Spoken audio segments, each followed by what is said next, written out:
Hi అండి. వర్షాకాలం వచ్చిందంటే మనం కూరగాయల మొక్కలు, పళ్ళ మొక్కలు, పూల మొక్కలు పెడుతూ ఉంటాం. అది కూడా సేంద్రియ పద్ధతులు, ఎలాంటి మందు లేకుండా మన ఇంట్లో దొరికే వాటితోటే పంట పండిస్తూ ఉంటాము.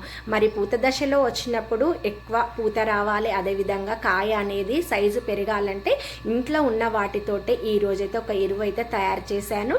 మంచి బలాన్ని ఇచ్చే ఎరువు ఆవాలండి. మన కిచెన్లో దొరుకుతూ ఉంటాయి కదా, రోజు వాడుతూ ఉంటాము. ఆవాలను మిక్సీలో పౌడర్ లాగా చేసుకొని ముందుగా చెట్టు మట్టి తవ్వేసుకొని ఆ చెట్టు సైజుని బట్టి ఒక గుప్పడంతా ఆవపిండి ఇచ్చుకొని ఒక మగ్గు నీళ్లు పోసుకున్నాం అనుకోండి, చెట్టు అనేది దృఢంగా పెరుగుతుంది, పూత ఎక్కువ వస్తుంది, కాయ సైజు కూడా పెరుగుతుంది. మనం లిక్విడ్ రూపంలో కూడా ఇచ్చుకోవచ్చు. ఒక 10 లీటర్ నీళ్ళల్లో ఆవపిండిని కలిపేసుకొని 3 రోజుల తర్వాత 9 లీటర్ల నీళ్ళలో 1 లీటరు ఆవపిండి కలిపిన నీళ్లు ఇచ్చుకున్నాం అనుకోండి, అన్ని చెట్లకి ఇచ్చుకోవచ్చు అండి. నాకైతే మంచి కాయలు అయితే స్టార్ట్ అయినాయి. వీడియో నచ్చితే మాత్రం లైక్ కొట్టడం